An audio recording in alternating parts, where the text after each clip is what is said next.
Oke, bismillahirrahmanirrahim. Assalamualaikum warahmatullahi wabarakatuh. Selamat pagi, selamat siang, selamat sore, dan selamat malam kepada Anda yang telah mengklik video ini.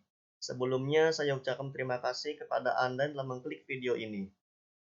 Yang terhormat kepada dosen mata kuliah pengembangan bisnis, yaitu Ibu Deksi Triadinda SEMM, serta teman-teman semua yang saya banggakan. Izin memperkenalkan diri, nama saya Muhammad Fauzi dari kelas MN 19A Universitas Muda Perjuangan Karawang, mengambil program studi manajemen angkatan tahun 2019. Posisi saya saat ini yaitu sebagai moderator. Pada kesempatan kali ini, saya akan membahas hasil observasi UMKM Rumah Makan Saung Aopik. Assalamualaikum warahmatullahi wabarakatuh. Perkenalkan, nama saya Salma Fuji Lestari. Saya dari MN19A. Di sini saya akan menjelaskan hasil observasi saya dan teman-teman saya. Usaha rumah makan Aopik merupakan salah satu usaha industri kecil yang bergerak di bidang pengolahan makanan.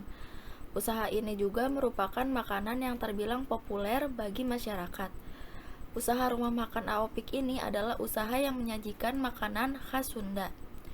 Industri kecil ini mampu memberikan tambahan pendapatan bagi penduduk sekitar dan juga dapat menampung penduduk yang tidak memiliki pekerjaan dengan menyediakan lapangan kerja. Dalam usaha memiliki 3 atau 4 orang tenaga kerja. Kondisi persaingan pasar saat ini memang semakin ketat. Persaingan terjadi pada semua jenis usaha, termasuk persaingan di usaha warung opik ini. Setiap usaha harus mampu bertahan hidup, bahkan harus dapat terus untuk berkembang. Salah satu hal penting yang perlu dilakukan dan diperhatikan oleh setiap perusahaan adalah mempertahankan pelanggan yang ada. Terus menggarap pelanggan-pelanggan potensial baru agar jangan sampai pelanggan meninggalkan usaha tersebut menjadi pelanggan usaha lain. Pengertian manajemen. Definisi manajemen merupakan ilmu yang mengatur semua proses pemanfaatan sumber daya mulai dari perencanaan, perorganisasian, pengordinasian, dan pengawasan atau kontrol terhadap karyawan. Agar tercapainya tujuan pengusaha, UMKM, serta karyawan UMKM bisa berjalan dengan secara efisien, efektif, dan produktif dalam mengerjakan suatu pekerjaan. Sebuah wirausaha memerlukan manajemen yang sangat baik dari segi mengelola dan mengatur proses pelaksanaan pekerjaan sehingga tercapainya tujuan. Khususnya dalam sebuah usaha mikro kecil menengah, yaitu rumah makan saung Aopik yang berhubungan langsung dengan masyarakat dan pelayanan publik yang ada di rumah makan tersebut. Pengertian bisnis. Bisnis merupakan aktivitas penyedia barang dan jasa yang diperlukan atau diinginkan oleh konsumen, dapat dilakukan oleh organisasi perusahaan yang dimiliki badan hukum. Perusahaan yang memiliki badan usaha maupun perorangan yang tidak memiliki badan hukum maupun badan usaha seperti pedagang kaki lima, warung yang tidak memiliki surat izin tempat usaha atau situ, dan surat izin usaha perdagangan atau SIUP, serta usaha informasi lainnya. Unsur-unsur yang dibutuhkan dalam pengembangan usaha. Agar perusahaan dapat berkembang dengan baik, maka perusahaan tersebut harus mempunyai beberapa unsur, yaitu 1. Inovator. Perusahaan harus memiliki inovator yang mempunyai ide-ide untuk mengembangkan perusahaan.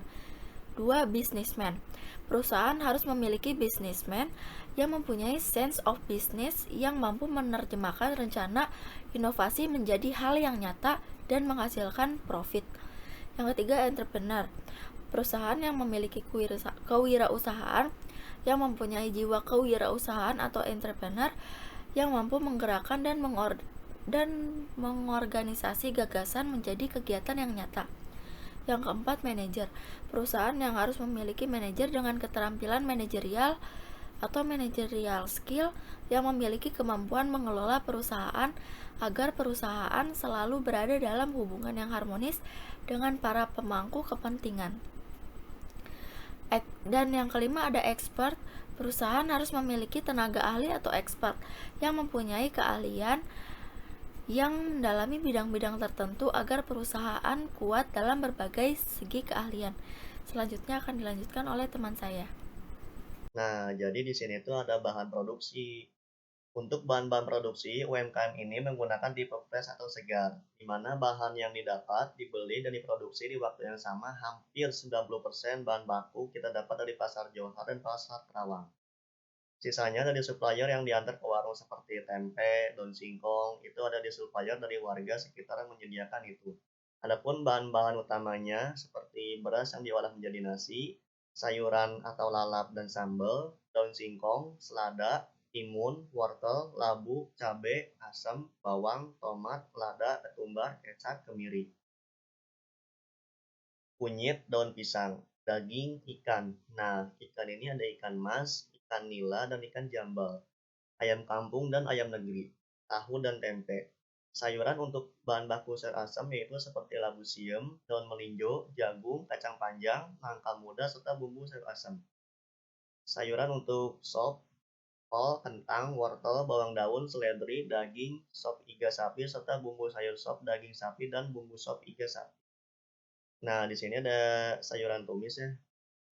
Ada jantung pisang, daun pepaya, jengkol balado, dan semur, karedok, dan kangkung. Bumbu pepesan untuk teri, ayam, jambal, oncom, ati ampela, tahu, jamur, peda, dan ikan mas. Bumbu sate marangi yaitu ada kecap, bawang merah, dan bawang putih, ketumbar, tomat. Untuk perlengkapan dibagi menjadi dua, yaitu perlengkapan untuk memasakkannya dan menyajikannya.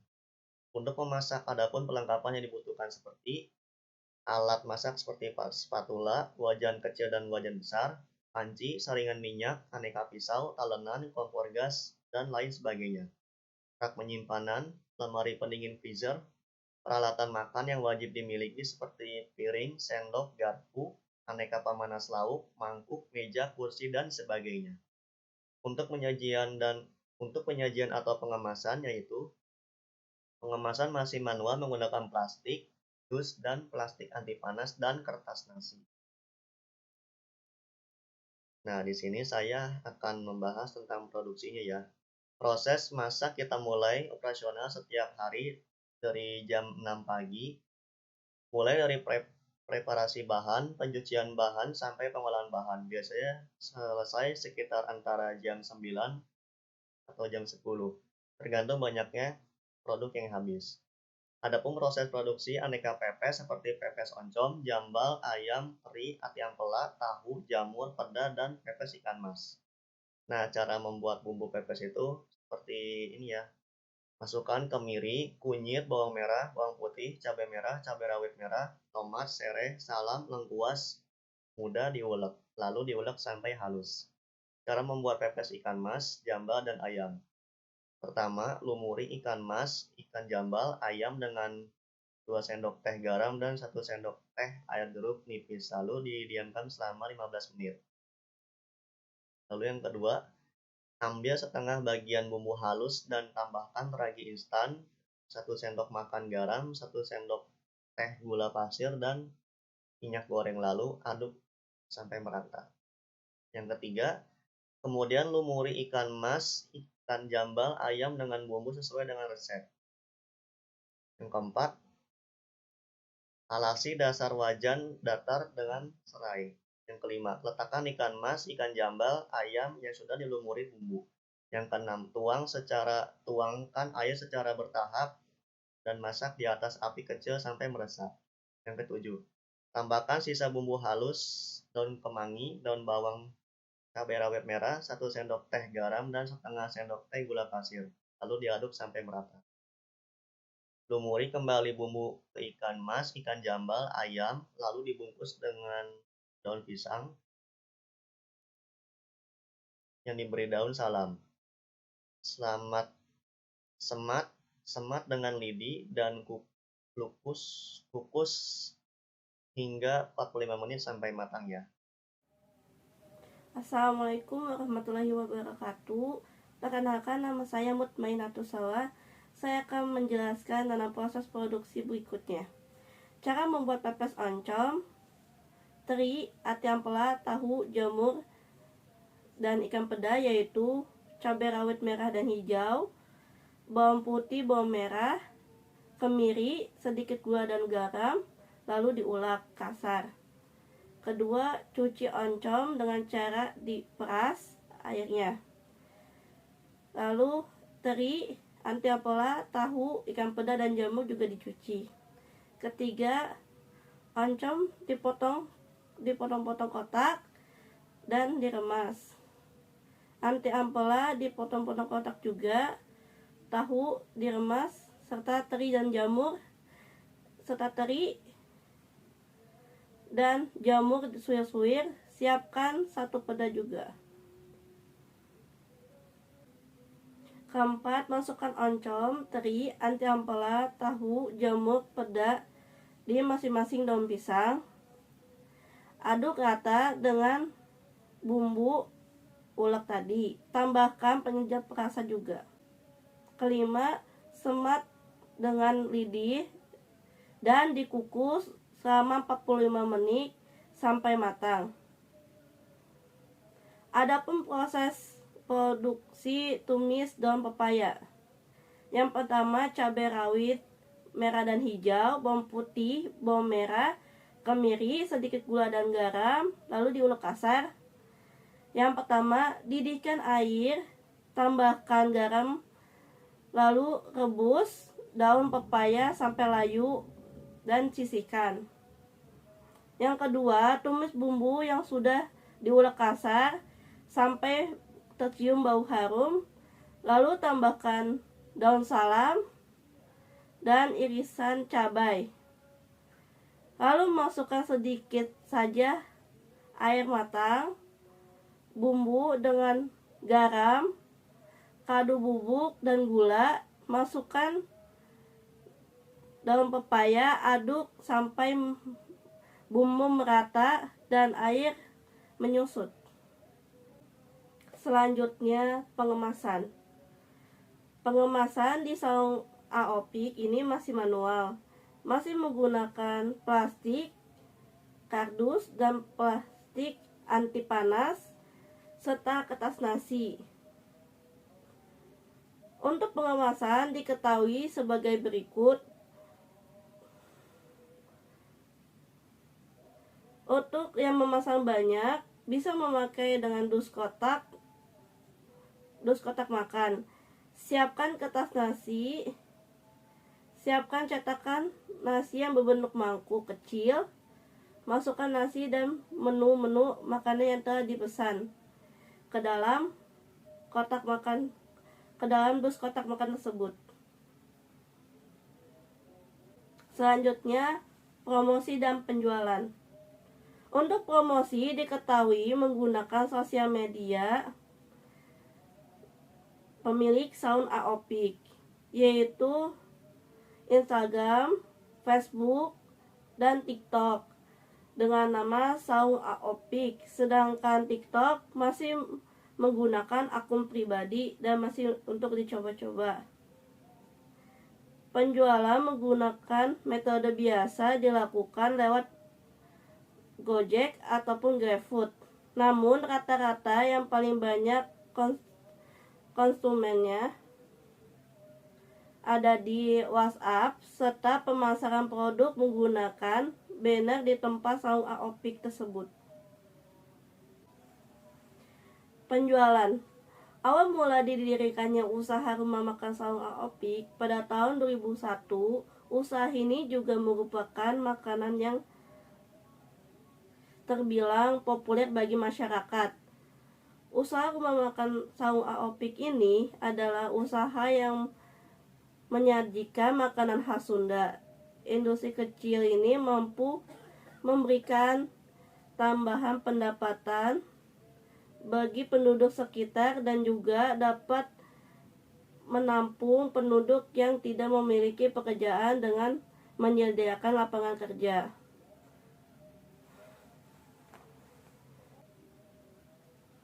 Untuk waktu operasional di saung AOPIK ini membuka setiap hari kecuali libur lebaran. Karyawan pun juga ikut libur pada saat hari lebaran atau libur-libur besar lainnya. Saung AOPIK ini akan selalu tutup. Sedangkan hari-hari biasa selalu buka.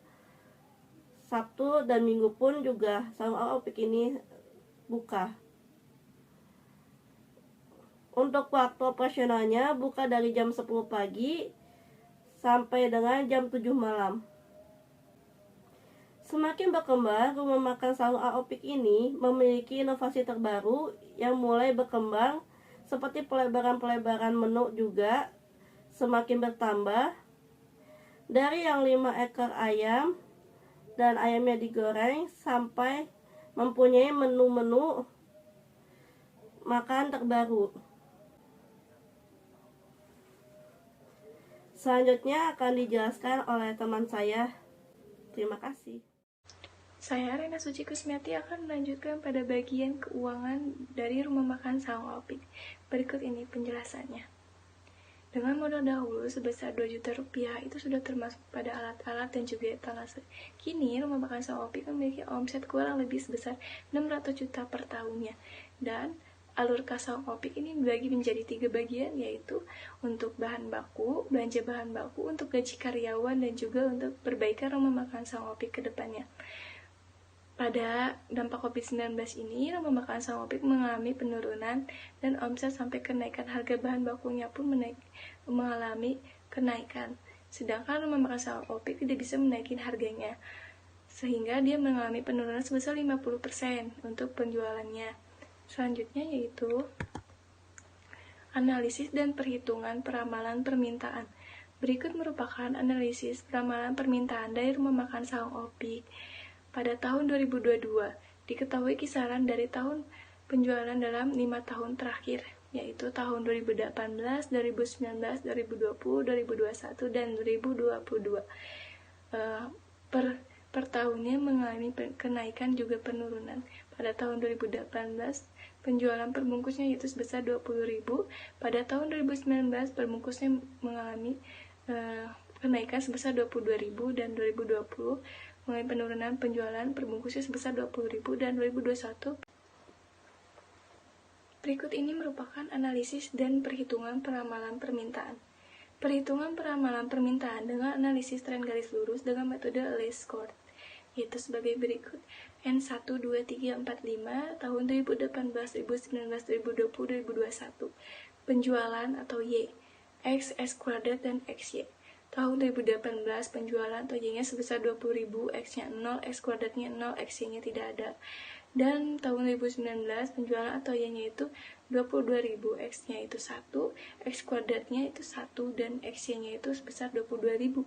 Tahun 2020 penjualan atau Y-nya itu 20.000, X-nya itu 2, dan dikuadratkan 4.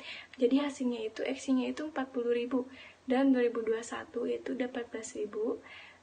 Penjualannya itu yaitu 18.000, X-nya itu 3, X kuadratnya itu menjadi 9, dan hasil XY-nya itu menjadi 54.000. Selanjutnya yaitu B sama dengan N sigma XY dikurangi sigma X sigma Y per N sigma X kuadrat dikurangi 3X kuadrat, sama dengan yaitu 5, 212 dikurangi 10, 104 per 5, 30 dikurangi 10 kuadrat, sama dengan hasilnya 1.060.000 dikurangi 1.040.000 per 150 dikurangi 100, dan hasilnya itu sama dengan 400. Dan A, alfa itu sama dengan sigma Y per N dikurangi B, sigma X per N, sama dengan yaitu 104 dikurangi 5 dikurangi 400, yaitu 10 per 5 sama dengan 20.800 dikurangi 800, hasilnya itu 20.000. Jadi ramalan permintaan untuk tahun 2022. Nah, mungkin itu saja yang dapat kelompok kami sampaikan. Mohon maaf apabila ada kesalahan ucap atau perkataan yang kurang berkenan dari kelompok kami. Sekian, terima kasih. Wassalamualaikum warahmatullahi wabarakatuh.